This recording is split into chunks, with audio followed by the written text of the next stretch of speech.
حضرت قیس بن سعد انصاری بہت بڑے سخی تھے۔ نہ صرف مدینہ منورہ میں بلکہ سارے عرب میں ان کی سخاوت کی دھوم مچی ہوئی تھی۔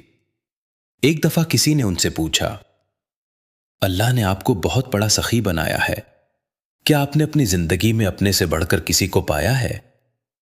حضرت قیس نے فرمایا، ہاں، ایک مرتبہ کا ذکر ہے کہ میں اپنے کچھ ساتھیوں کے ساتھ ایک لمبے سفر پر تھا۔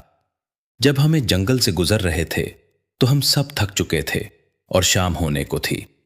ہمیں ایک جھونپڑی نظر آئی جس میں ایک عورت اپنے نوعمر بیٹے کے ساتھ بیٹھی تھی۔ ہم نے اس سے کہا، بہن، ہم آج تمہارے مہمان ہیں۔ عورت نے خوشی سے جواب دیا، یہ تو ہمارے لیے بہت اعزاز کی بات ہے کہ آپ یہاں ٹھہر کر ہماری عزت بڑھا رہے ہیں۔ پھر اس عورت نے اپنے بیٹے کے ساتھ مل کر ایک اونٹ ذبح کیا، اس کا گوشت پکایا، کباب بنائے اور ہمیں کھلائے۔ اس وقت اس کا شوہر گھر پر موجود نہیں تھا۔ اگلے دن جب وہ گھر آیا تو اس کی بیوی نے بتایا کہ کل سے یہ مسافر ہمارے ہاں مہمان ہیں۔ یہ سنتے ہی وہ فوراً ایک اونٹنی لے آیا، اسے ذبح کیا اور اس کا تازہ گوشت پکوا کر ہمارے سامنے دسترخوان پر رکھ دیا۔ میں نے اسے کہا، کل جو اونٹ ذبح کیا گیا تھا اس کا کچھ گوشت باقی تھا، نئے جانور کی کیا ضرورت تھی؟ بدو نے جواب دیا، ہم اپنے مہمانوں کو باسی گوشت نہیں کھلاتے۔ ہم 3-4 دن اس کے گھر رہے۔ وہ ہر روز ایک اونٹ ذبح کر کے مہمان نوازی کا حق ادا کرتا رہا۔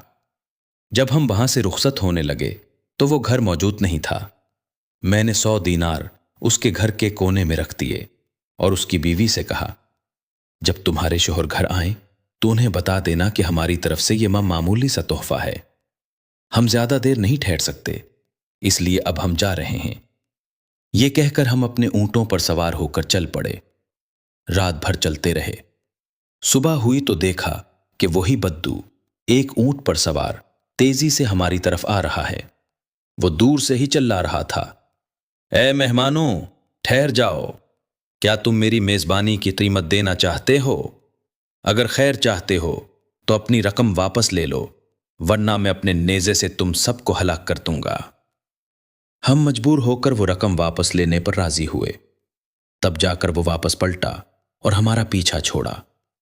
حضرت قیس نے آخر میں فرمایا، میں نے اپنی پوری زندگی میں اس سے بڑا